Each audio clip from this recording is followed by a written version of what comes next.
thanks for clicking on the video. Welcome to TCR. She's Sid. That's Mike. Don't forget to hit that subscribe button if you haven't already. We're gonna take you through what we did this weekend and the beginning of building a new project.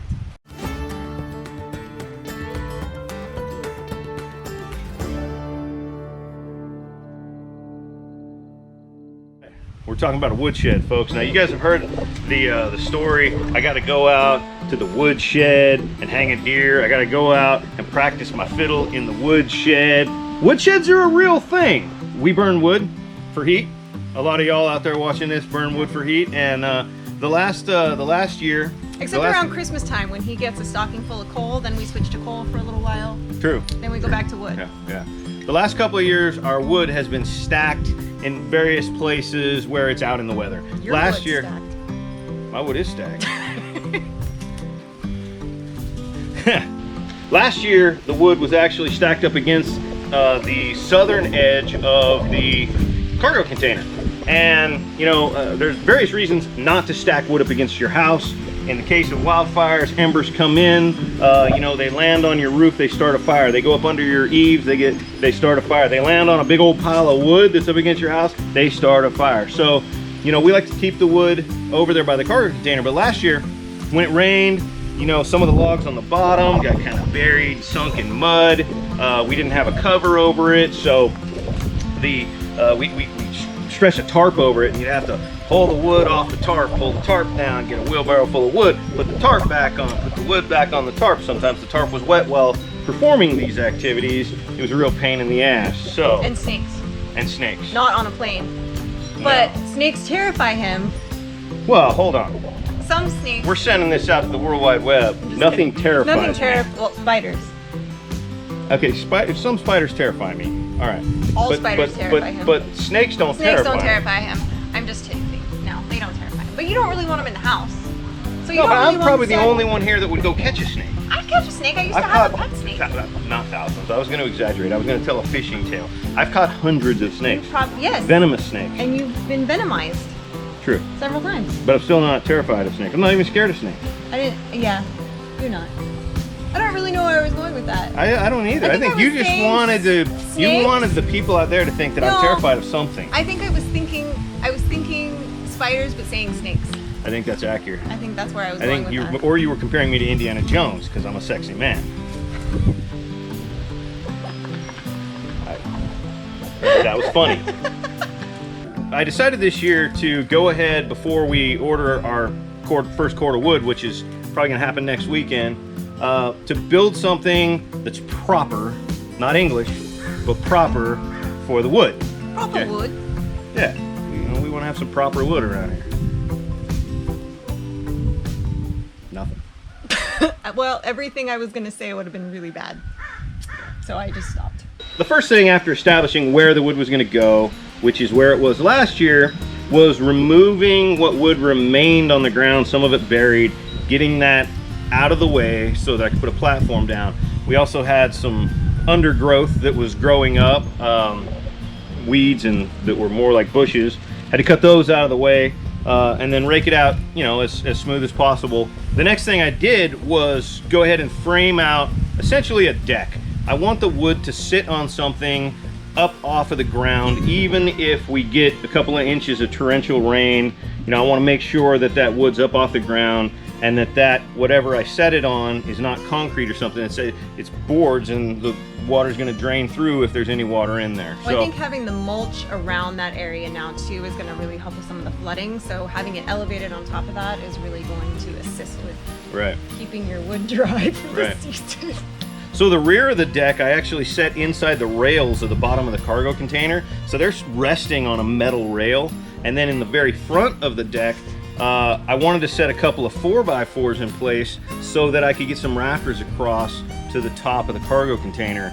And I did not dig post holes and set those in concrete. We just put a couple of stones underneath the corners of the deck and then set the 4x4s in, lag them to the deck, and then connected kind of like a top plate essentially across the top that I could connect my rafters to. nothing, no part of that deck is physically connected to the cargo container. It's sitting against and on top of it.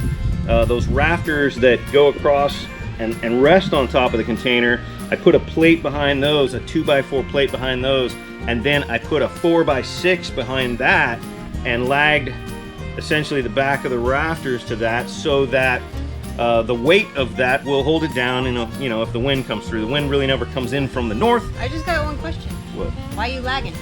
I know, I'm lagging.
Essentially, we built a deck, we put some posts on the front, we set some rafters across to the cargo container, and the remaining piece, which I haven't done yet, is to go ahead and get some tin on top of that.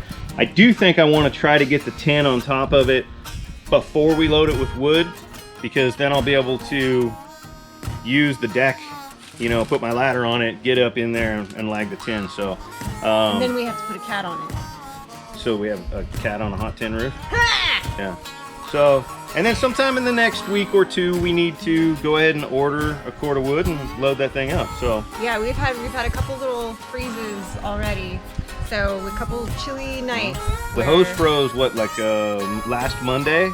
Yeah, the hose froze on me, and then one of my tomato plants died, yeah, and my zucchinis died. Yeah. So they didn't like that. And I woke up at like, what was it, 3 a.m. like completely shivering, like it was cold in the house. So then once we have this, like, basically, you know, we got it all, the rough edges of it and all put together, we had a nice little stage. So, you know, performing on center stage was Neil and Caroline, because, you know, they got to earn a living too.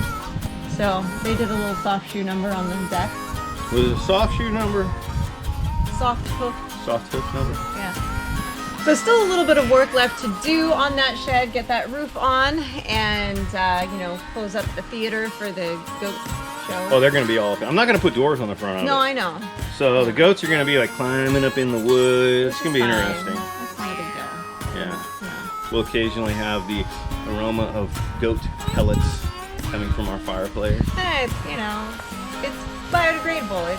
It's fine. Thanks for watching, guys. Don't forget to like the video, subscribe to the channel, and click the bell so you get the notifications. It's a honeybee. Ah! It's a honeybee. I'm out.